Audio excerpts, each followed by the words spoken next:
بسم اللہ الرحمن الرحیم۔ نشا اسٹوری پر آپ سب کا ویلکم ہے۔ کائنڈلی میرے چینل کو سبسکرائب کریں، ویڈیو اچھی لگے تو لائک کمنٹ اینڈ شیئر ضرور کریں۔ آج کی کہانی ہے کچھوے کا غصہ۔ یہ بہت پرانے زمانے کا قصہ ہے۔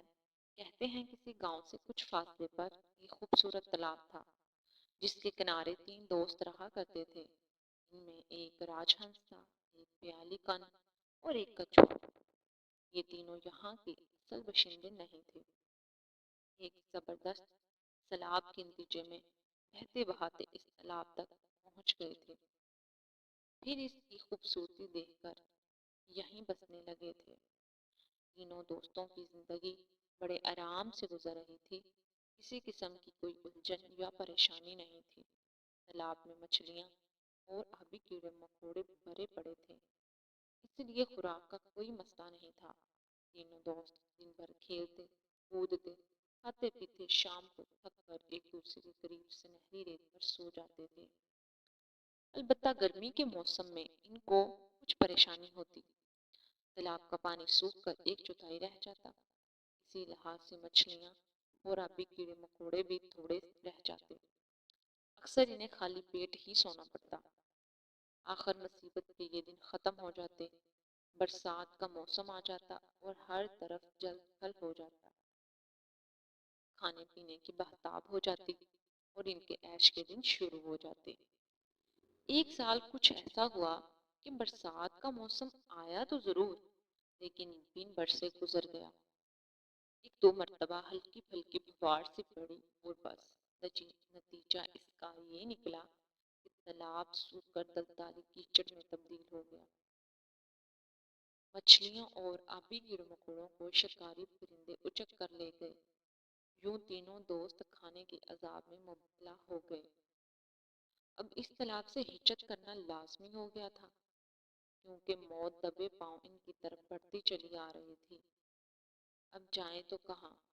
تب راج ہنس نے کہا، میں نے یہاں سے 10-12 میل دور ایک بڑا تالاب دیکھا ہے جو آج بھی پانی سے لبالب بھرا ہوا ہے۔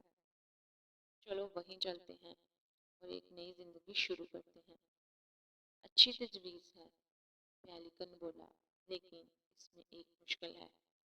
ہم دونوں کے لیے وہاں پہنچنا کوئی بڑی بات نہیں، لیکن ہمارا دوست کچھوا، کیا ہم اسے یہاں فاقہ کشی سے مرنے کے لیے چھوڑ دیں؟ یہ تو انتہائی خود غرضی والی بات ہے۔ ہاں یہ تو ہے، راج ہنس نے آہستہ سے شکستہ ہورا لہجے میں کہا۔ مسلسل فاقے کی وجہ سے ذہن بھی کام کرنا چھوڑ گیا تھا، کوئی ڈھنگ کی تجویز سمجھ میں نہیں آ رہی تھی۔ دونوں دوست اپنی اپنی جگہ سوچوں میں گم ہو گئے۔ تھوڑی دیر بعد راج ہنس اپنے خیالات سے چونکا اور بولا، سنو دوستو، ایک تجویز سمجھ میں آئی ہے۔ ہم کسی درخت کی ایک لمبی سی خشک شاخ لیتے ہیں، اپنی اپنی چونچوں میں دونوں طرف سے پکڑتے ہیں اور ہمارا دوست کچھوا اس شاخ کو درمیان سے پکڑ کر لٹک جائے۔ بس 10-15 منٹ کی تو بات ہے، ہم تینوں اطمینان سے اس بڑے تالاب تک پہنچ جائیں گے۔ بے وقوفی کی باتیں مت کرو، لیکن خوف زدہ ہو گیا۔ اور اس دوران کچھوے نے منہ کھول دیا۔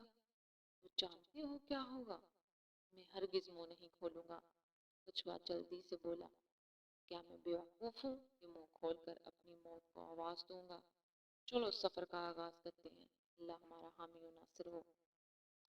ایک بار پھر سوچ لو میرے دوست، تم ایک انتہائی خطرناک کام کرنے جا رہے ہو۔ اگر کسی وجہ سے تمہارا منہ کھل گیا تو پھر کوئی معجزہ ہی تمہیں بچا سکتا ہے۔